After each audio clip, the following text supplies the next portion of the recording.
السلام عليكم ورحمة الله وبركاته. أهلا بكل اللي بيتابعونا على قناتنا، وأهلا بحبايبي طلاب الصف الرابع. احنا النهاردة هنشرح أول درس في الوحدة الثالثة، وهي آخر وحدة في منهجنا. طبعا درسنا النهاردة بيتكلم عن حاجة اسمها الحرف التراثية. يعني ايه يا مس الحرف التراثية؟ أنا مش فاهم العنوان بيتكلم عن ايه بالظبط. تعالوا معايا أعرفكم يعني ايه حرف تراثية. حرف تراثية يعني الشغلانة أو العمل اللي كان بيشتغله المصري القديم من زمان. كان بيشتغل بإيه؟ كان بيشتغل بحاجات كتيرة جدا، بقول عليها حرفة.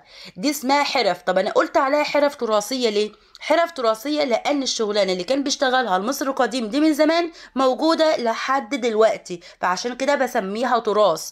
يبقى التراث يبقى الحاجات اللي كانت موجودة منذ أجدادنا وموجودة لحد دلوقتي. طب أنا عايز أعرف برضو يا مس إيه هي الحرف التراثية أو الشغلانة اللي كان بيشتغلها المصري القديم من زمان وموجودة لحد دلوقتي. عايز تعرف الحرف التراثية؟ يبقى تعالى معايا نروح منطقة معروفة جدا في مصر اسمها منطقة النوبة. طب منطقة النوبة دي فين يا مس على الخريطة؟ منطقة النوبة دي بتوجد في جنوب مصر. طب بص كده على خريطة مصر، هنلاقي النوبة دي بتقع تحت في جنوب مصر. طب فين بالتحديد؟ في محافظة أسوان. يبقى احنا عرفنا ان منطقة النوبة توجد في محافظة أسوان. طب فيها ايه؟ فيها كل الحرف التراثية اللي كان بيشتغلها المصريين القدماء. طب انا عايز اعرف الحرف التراثية اللي كان بيشتغلها المصري القديم دي زي ايه؟ زي حاجة اسمها القلة. القلة دي يعني حاجة كانوا بيشربوا منها. بيصنعها منين؟ مصنوعة زي ما انتوا شايفين كده، اللي هي الصورة الأولانية كانت بتصنع من حاجة اسمها الفخار. الفخار ده اللي احنا هناخده دلوقتي بيصنع من الطين. طب تاني حاجة عندكم اسمها السجاد. كانوا بيعملوا السجاد اللي احنا عارفينه، وكان بيبقى ليه رسومات جميلة جدا. بس ما كانوا بيعملوا من السجاد ده كانوا بينسجوه أو بيستخدموه أو بيعملوه ازاي؟ على حاجة اسمها النول اليدوي. طب تالت حاجة كانوا برضو ايه الحاجات التراثية، الحرف التراثية اللي كانت موجودة عندهم؟ في عندهم حاجة اسمها الأطباق والسلال الملونة. دي برضو موجودة في النوبة. تلاقي النوبيين بيعملوا عندنا الطبق أو السلة الملونة زي الصورة اللي انتوا شايفينها دي. طب كانوا بيصنعوها منين؟ كانوا بيصنعوها من حاجة اسمها الخوص. طب الخوص ده يعني ايه يا مس؟ يعني ايه الخوص؟ الخوص ده كانوا بيجيبوا ورق النخيل، اوراق النخيل، ويبدأوا يصنعوا منه الاطباق والسلال الملونة. طب لو انت تلاحظ كده، كل الحرف التراثية اللي انا اتكلمت عنها دلوقتي اللي هي القلة والسجاد والاطباق والسلال الملونة، كلها كانوا بيعملوها على ايدهم. يبقى كلها حرف ايه؟ حرف يدوية. يبقى الحرف التراثية اللي هي موجودة عندنا دلوقتي من أيام المصريين القدماء كلها حرف يدوية. يعني إيه حرف يدوية؟ يعني بتعتمد على العمل اليدوي، يعني بنعملها بإيدينا، مش بتحتاج بقى مصنع ولا آلات علشان أعمل. يبقى كلها حرف يدوية أو بقول عليها حرف تراثي. يبقى أنا عرفت دلوقتي أكتر منطقة بتتميز بالحرف التراثية هي منطقة النوبة. طب زي إيه الحرف التراثية دي؟ زي القلة والسجاد والأطباق والسلال الملونة. طب تعالوا بقى نتعرف على الحرف التراثية الموجودة عندنا في مصر. عندنا أنواع كتير للحرف التراثية في مصر. 4 صناعات. صناعة أول حاجة صناعة الفخار، وعندنا صناعة النسيج والسجاد اليدوي، وصناعة الخيامية، وصناعة الزجاج. 4 صناعات نعرفهم كويس أوي. بدأنا أول حاجة بصناعة الفخار، لأن صناعة الفخار دي كانت من أقدم الصناعات اللي كانت عند المصريين القدماء. أول صناعة كانوا بيعملوها بيهتموا بيها كانت صناعة الفخار. طب يعملوها مس إزاي الفخار ده؟ بيعملوه منين؟ الفخار ده كانوا بيجيبوا الطين اللي هو الطمي بتاع النيل، الطين، ويبدأوا يعملوا منه الفخار ده اللي احنا بنشوف عندنا لحد دلوقتي في حاجات اسمها الأواني الفخارية اللي احنا ساعات بنجيبها دي وبنستخدمها في الطهي. دي اسمها أواني فخارية، فخار. طب بيصنعوه منين؟ بيصنعوه من الطين. طب بيجيبوا الطين وبعد كده يشكلوه زي ما هم عايزين على الشكل اللي هم عايزينه، ويسيبوه ينشف او يجف، وبعد كده بيحطوه في فرن خاص عشان يعملوا من ايه، يعملوا منه الفخار. يبقى احنا عرفنا ان الفخار ده بيصنع منين؟ بيصنع من الطين. طب صناعة الفخار دي موجودة في مصر فين؟ في مصر في اي قرية مصرية. يبقى صناعة الفخار بتوجد في بعض القرى المصرية. دي بالنسبة لأول صناعة عندنا وهي صناعة الفخار.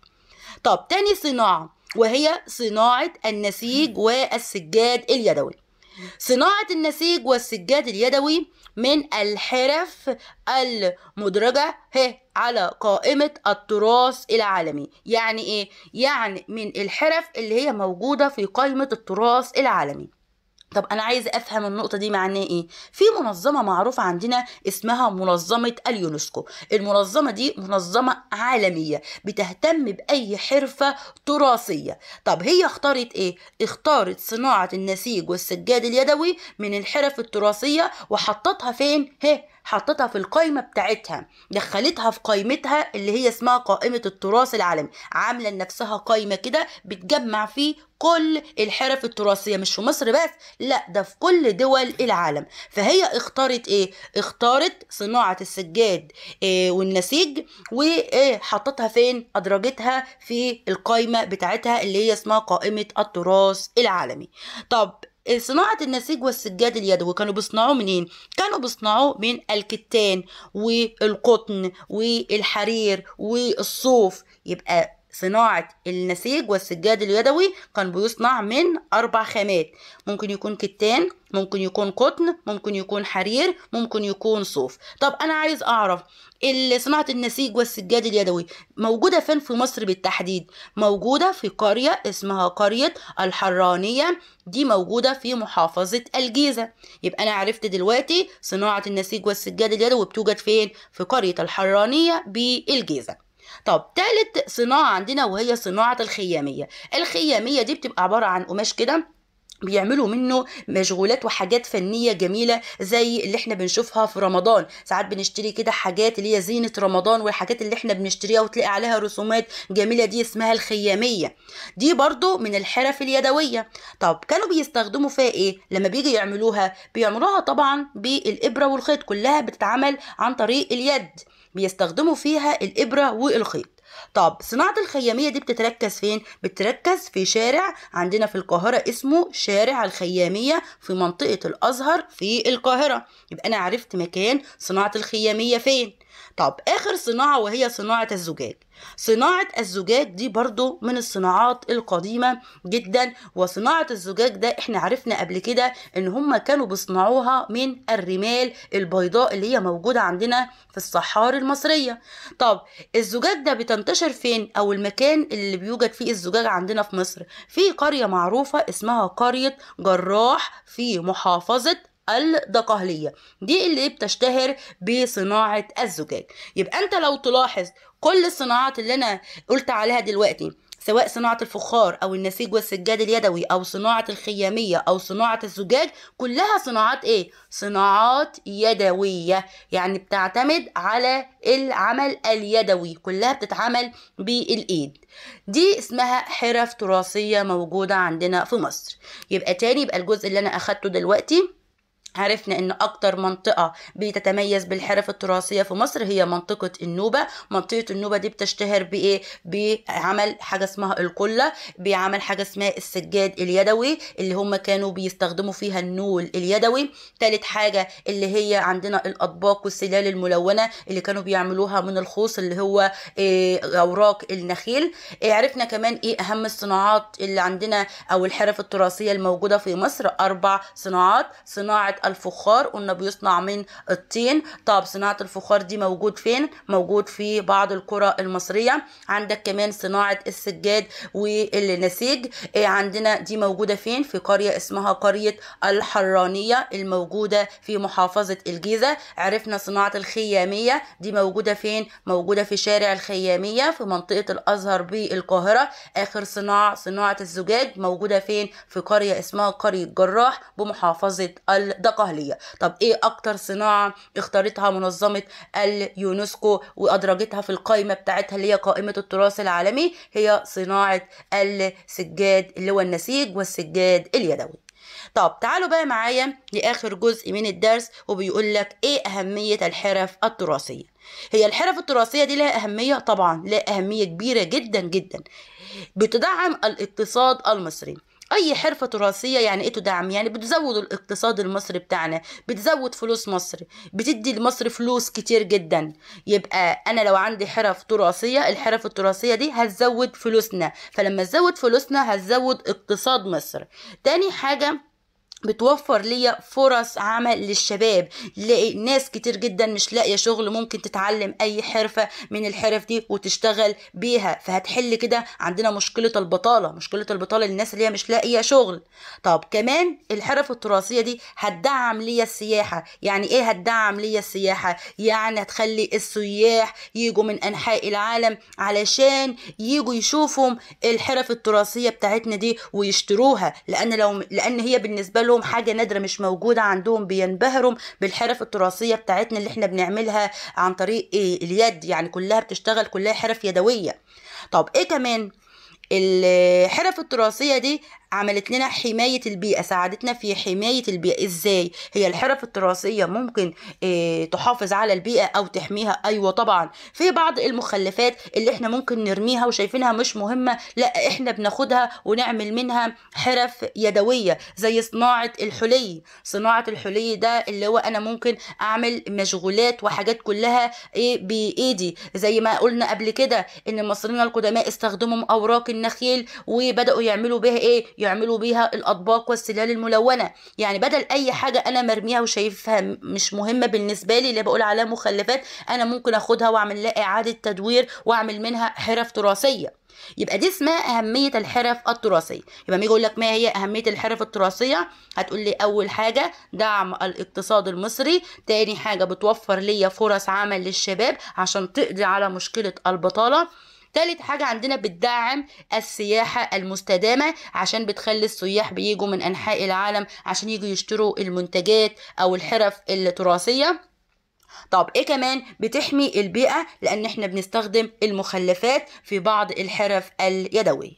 طب ايه بقى مظاهر اهتمام الدولة؟ علشان الدولة تخلي الحرف التراثية دي موجودة لحد دلوقتي، عملت ايه بقى؟ مفروض بتعمل حاجات. ايه بقى دور الدولة عشان تحيي الحرف التراثية، يعني تخلي الحرف التراثية دي موجودة؟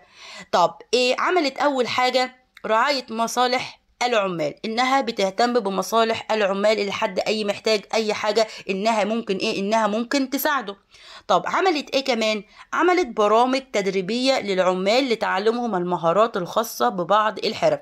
مثلا اي واحد عايز مثلا يعرف حرفة معينة، مثلا عايز يعرف حرفة السجاد دي بتتعمل ازاي، مثلا حرفة اللي هي صناعة الزجاج بتتعمل ازاي، فيبدأ بتعمل له برامج تدريبية بتدربه على الصناعة دي عشان يعرف يتعلمها، وبعد كده يبقى عنده مثلا حاجة يعرف يشتغلها بعد كده، حرفة. طب ايه كمان؟ بدأت تسوق المنتجات اللي هي عندنا بنعملها اللي هي الحرف التراثية دي من خلال مهرجانات واحتفالات. يعني كل واحد عنده حرفة بيعرف يعملها، ممكن ممكن الحرفة دي يجي يعرضها. عملت معرض كبير كده مشهور اسمه معرض اللي هو تراثنا للحرف اللي هو التراثية. معرض تراثنا دي عندنا للحرف اليدوية، ده عندنا موجود فين؟ في محافظة القاهرة، واتعمل سنة 2022. اي حد مثلا عنده حرفة معينة عمل اي حاجة بيجي المعرض ده يعرضها، واحنا بنروح المعرض ده ونشوف الحاجات اللي هم عاملينها، ولو حاجة عجبتنا احنا بنشتريها. يبقى المعرض ده بدأ يسوق المنتجات اللي بيعملها الشباب دلوقتي، اللي هم بدأوا كل واحد عنده حرفة بيعملها بيسوقها فين؟ في المعرض ده. طب آخر حاجة الدولة عملتها مهمة جدا، وهي أنشأت مدينة متخصصة لبعض الصناعات. بدأت تستغل الحاجات الموجودة عندنا وتعمل وتعمل مصنع عندنا معروف جدا بيشتهر بصناعة الجلود. في مدينة عندنا في القاهرة اسمها مدينة بدر. مدينة بدر دي موجودة في القاهرة، بتشتهر بصناعة الجلود في مكان اسمه الروبيكي. مكان الروبيكي ده في مدينة بدر في القاهرة.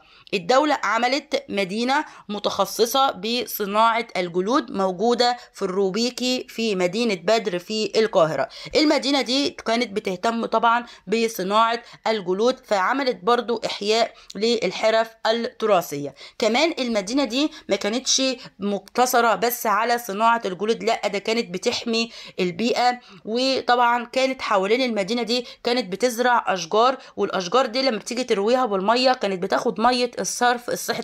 طبعا احنا عارفين مية الصرف الصحي مش كويسة، لا هم كانوا بياخدوا المية دي ويعملوا لها إعادة تكرير، وطبعا بيخلوها كويسة وبعد كده ياخدوها ويرووا بيها الأشجار. فهي بالتالي كده حافظت على ايه؟ حافظت على البيئة. دي بالنسبة لدور مين؟ لدور الدولة. يبقى ما اجي اقول لك ايه مظاهر اهتمام الدولة بإحياء الحرف التراثية، عملت ايه؟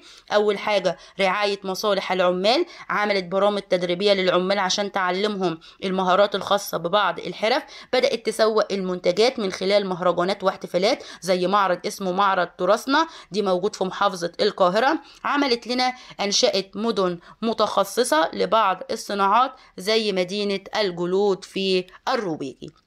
دي بالنسبة لدرسنا النهاردة، درس سهل جدا جدا وبسيط، اتكلمنا فيه عن الحرف التراثية الموجودة عندنا في مصر. قلنا الحرف التراثية عندنا أو الصناعات التراثية الموجودة عندك في مصر 4 صناعات، لازم تعرف كل صناعة موجودة مكانها فين. دي أكتر جزء مهم في الامتحان بيجي على طول، اللي انت لازم تعرف الصناعة دي موجودة في قرية ايه أو مكان ايه بالتحديد. دي درسنا النهاردة، انتظروني ان شاء الله في الدرس القادم اللي هو الدرس الثاني في الوحدة الثالثة، وبالتوفيق وشكرا لكم والسلام عليكم ورحمة الله وبركاته.